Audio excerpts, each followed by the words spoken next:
So the question is, has the rain hat gone extinct?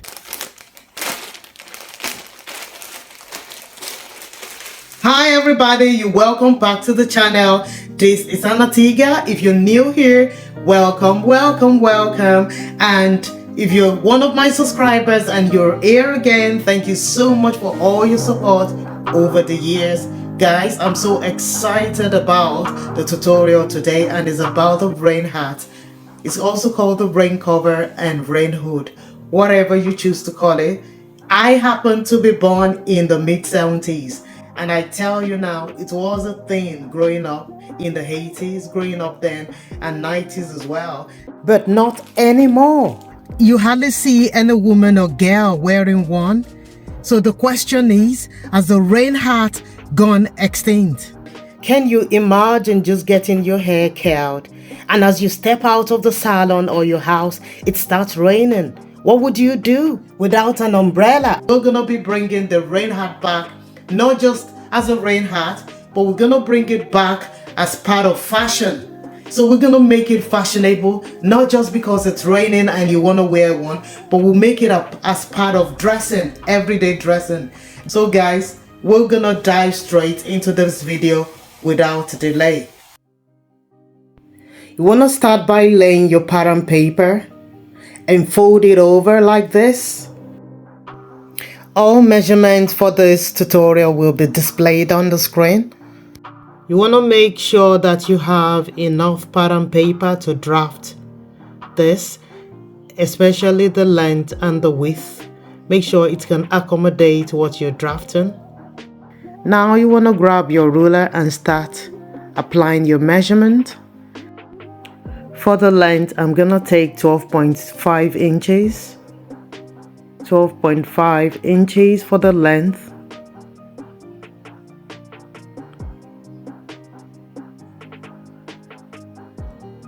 And once that is done, you want to connect all the dots together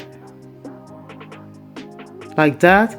Then for the width, I'm gonna be taking 19.5 inches. So you want to do the same. 19.5 inches along the width. Once that is done, you want to also connect it to the length. It's like a shape of a rectangle, and you want to grab your scissors and cut.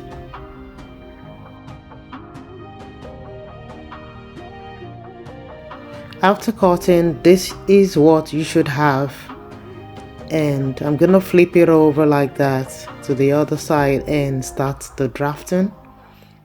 So I've moved my fold to that side for ease of drafting for me. So that's the place on fold, and I'm just gonna write 19.5 inches for the width, and the length is gonna be 12.5 inches. This can be altered to your preference.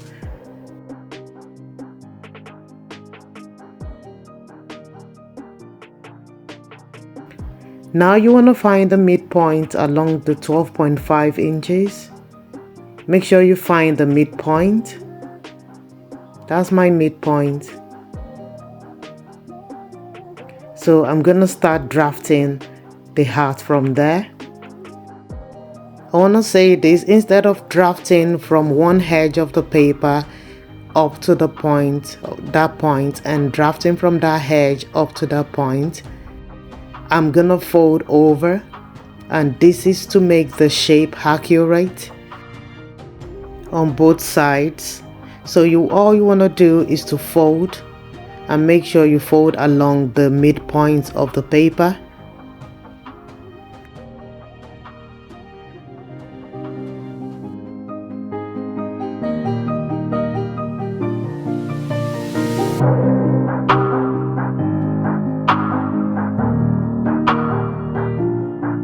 Now you want to draft your curve.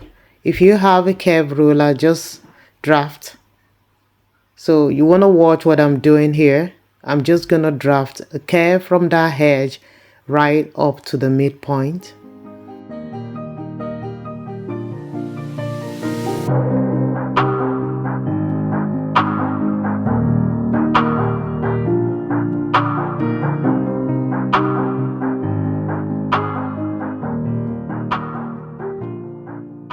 this is the shape you should come up with after drafting.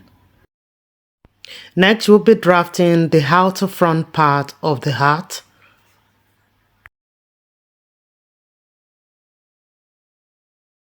You want to mark 9.5 inches along the width. Mark it on that curve. Then for the length, I'm gonna go for 4.5 inches. You can make it 5.5. It depends how you want the hood to be. So 9.5 by 4.5 over there. So I'm gonna connect it again with a curve. We're gonna transfer that bead to another paper.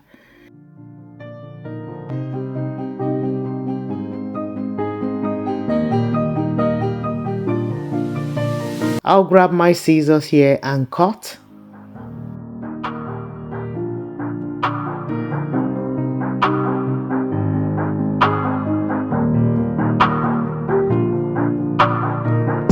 Now this is what you should have after cutting. You can extend the midpoint bit for the lace of the hat. You don't have to cut a separate bias for it. Now we're gonna draft the outer front part. So you wanna trace it out and just transfer.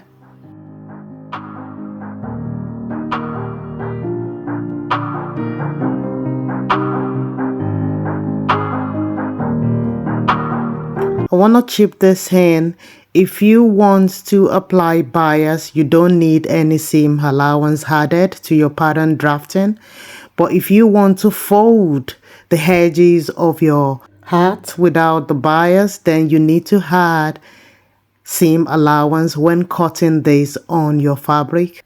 This is very important, so take note of this.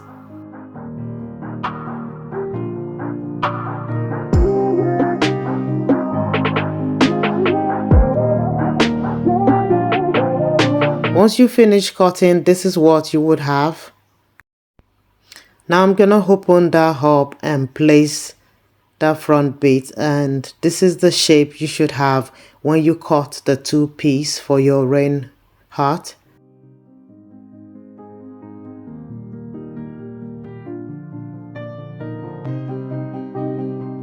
So that's it.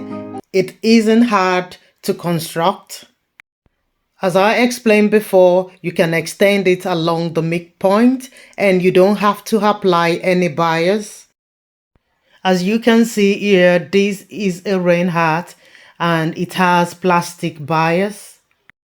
If you decide not to add any bias to yours, make sure you have extra allowance for your seam so you can fold it over and stitch. Make sure you had up to 1 inch seam allowance all the way around for the stitching, and to avoid the bias as well, make sure you extend from the midpoint, and that will serve as the lace of the hat. I went ahead to cut on an actual fabric and it's not for the rain.